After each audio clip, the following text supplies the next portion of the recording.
Perkenalkan, saya Joy Michael Foren Andia. Saya berasal dari Depok dan bisa dibilang sebagai salah satu kaum minoritas sebagai etnis Cina. Mungkin saya sebenarnya nggak sepenuhnya Cina atau berasal dari keluarga yang full Cina. Jadi saya itu berasal dari keluarga yang campur-campur. Jadi dari ayah itu Cina dan Ambon, dan ibu itu Sunda dan Jawa. Iya mas, jadi kebetulan saya dilahirkan oleh ayah dan ibu keturunan Tionghoa. Ayah saya memiliki keturunan langsung dari kakek yang berasal dari Guangzhou, China. Sedangkan ibu saya memiliki keturunan Tionghoa langsung dari kakek buyut saya. Nama aku Tere dari HI angkatan 2023. Oke, nama Tere. Ya. Aku Rivos dari HI 22. Jadi aku di sini tuh keturunan Chinese dan juga papa Chinese, mama dari Jawa gitu. Jadi half Chinese, half Jawa gitu Kak. Mungkin untuk tantangan sebagai kaum minoritas, pernah sih dapat diskriminasi waktu SMP. Jadi waktu itu karena mungkin masih remaja ya, kulit saya itu masih putih, belum seperti sekarang.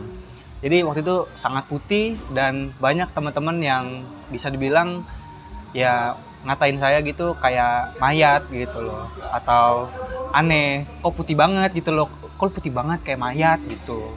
Mungkin itu sih salah satu pengalaman pernah kena diskriminasi. Ya, jadi tantangan yang biasa dialami oleh saya sebagai seorang keturunan Tionghoa di tengah lingkungan masyarakat Surabaya adalah salah satunya adalah saya dianggap sebagai seseorang yang memiliki usaha ataupun toko. Walaupun pada kenyataannya saya tidak memiliki usaha atau toko. Dan juga diskriminasi ketika saya tidak memiliki toko dibandingkan oleh Tionghoa yang lainnya. Mungkin kalau dari etnis selain Chinese itu ya Kak, aku pernah dapat pengalaman, ini kayaknya stereotype ya masuknya. Jadi waktu itu aku kan saat di SMK itu pernah ada pengalaman magang ya Kak. Nah magangnya itu di salah satu hotel gitu.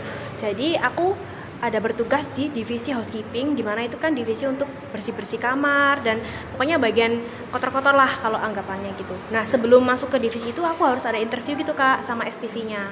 Nah dari aku masuk duduk di ruangan SPV-nya itu beliau itu langsung bilang kayak, Tere Chinese ya, kayak gitu Kak. Terus langsung kayak, oh iya Pak gitu. Nah kemudian beliau tuh nanyanya itu kayak gini, Tere sanggupkah di housekeeping karena nanti itu kotor-kotor loh. Tere kan Chinese, pasti di rumah nggak pernah ya kotor-kotor. Ini nanti kamu bersihin, maaf toilet, kayak gitu-gitu loh. Emang kamu mampu? Emang kamu bisa kayak gitu? Terus di situ tuh aku merasa kayak, emang kenapa kalau aku Chinese? Maksudnya kayak bersih-bersih itu kan basic life skill gitu loh Kak. Jadi nggak menentu suku mana yang nggak bisa, yang bisa atau mana itu. Jadi aku merasa kayak kenapa gitu? Nah di situ aku juga melakukan perlawanan sih Kak, maksudnya kayak membantah gitu.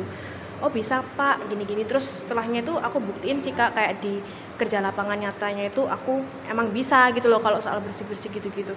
Itu aja sih Kak kalau stereotype ya mungkin. Terus kalau dari yang sesama Chinese itu kebetulan juga pernah Kak, karena kan kebetulan aku kan half Jawa. Itu pernah dapet ya mungkin stereotype juga masuknya itu dari sama Chinese yang benar-benar pure Chinese Kak. Jadi dia nggak ada mix Jawanya kayak aku gitu. Itu tuh kayak orang baru kenal gitu Kak. Oh kamu Chinese juga gitu. Terus aku jawab, iya Kak, iya kok tapi aku mix Jawa gitu. Terus dia itu langsung intensitas ngobrol dengan aku itu langsung berkurang drastis gitu loh Kak. Kayak, oh kalau mix Jawa gitu berarti nggak pure Chinese ya gitu. Mamaku bilang sih kalau gitu-gitu tuh susah, harus nikah sama Chinese yang pure kayak aku, harus kayak gitu. Jadi kayak gitu Kak. Maksudku kayak kenapa harus ada kayak gitu. Gitu sih Kak. Terus mungkin kalau soal diskriminasi ya yang wajar-wajar aja sih Kak. Maksudnya kayak Cina gitu-gitu kayak gitu ya, cuma itu kayaknya semua bakal ngalamin sih. Nggak pernah yang sampai parah juga. Itu aja sih Kak. Untuk strategi bertahan sebagai kelompok minoritas, mungkin untuk saya pribadi itu saya lebih menerapkan untuk lebih bisa bersosialisasi dengan orang lain. Jadi bukan malah menutup diri atau menyombongkan budaya sendiri, tapi kita sebagai minoritas itu harus bisa menjaga adab atau mungkin bisa juga mengikuti kebudayaan dari teman-teman yang berasal dari mungkin ras lain. Untuk strategi ya Mas, gimana cara saya untuk bertahan ya? siap hinaan ataupun makian ya jangan dimasukin ke hati. Kita jadi orang itu ya semua itu jadikan candaan aja, jangan diseriusin gitu Mas. Kalau soal itu mungkin aku ini aja sih Kak, kalau soal yang di underestimate tadi, aku itu berusaha untuk membuktikan kalau aku tuh bisa gitu loh, bukan karena looksku Chinese, bukan berarti aku nggak down to earth gitu loh Kak, padahal aku juga bisa ngelakuin semua yang orang-orang normal atau suku-suku lain lakuin juga gitu. Terus aku juga ini sih Kak, berusaha untuk berbaur gitu ke teman-teman yang berbeda suku gitu. Jadi nggak yang ngasih jarak ke mereka atau aku kumpul sama orang-orang Chinese aja gitu tuh nggak sih Kak. Jadi aku nggak pilih-pilih, nggak mau pilih-pilih. Terus kayak apa yang mereka lakukan aku juga lakuin kayak gitu. Jadi nggak pilih-pilih gitu sih. Untuk peran pemerintah dalam menangani diskriminasi mungkin belum ada ya secara spesifik. Jadi ya saya juga belum merasakan adanya peran dari pemerintah buat menangani kasus diskriminasi. Untuk peran pemerintah sendiri sih saya rasa masih belum ada ya Mas ya. Soalnya mereka mungkin menganggap kita itu semua itu sama dari berbagai macam etnis, ras maupun agama. Mungkin saran saya ke depan sih bisa memberikan edukasi-edukasi yang lebih baik terhadap masyarakat. Karena meskipun kita berbeda, selayaknya kita adalah bangsa Indonesia.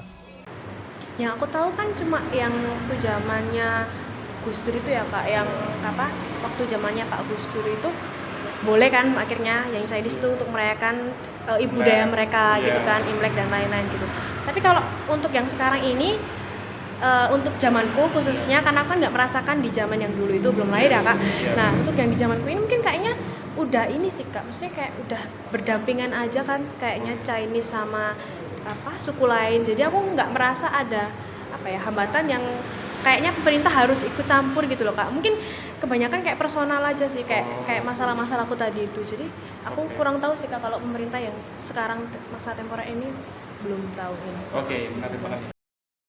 Untuk harapan terhadap kelompok minoritas khususnya ke kelompok Cina mungkin lebih terbuka lagi terhadap banyaknya ras lain yang ada di Indonesia. Karena kita terdiri dari banyak ras di Indonesia, kita nggak bisa merasa superior, kita nggak bisa merasa lebih spesial. Ya lebih banyak berteman dengan ras lain aja sih, itu sih.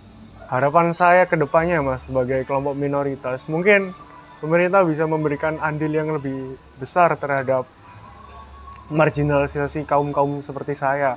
Dan juga mungkin masyarakat itu tidak terlalu menganggap sebelah mata kaum-kaum minoritas. Seperti itu sih Mas, terima kasih.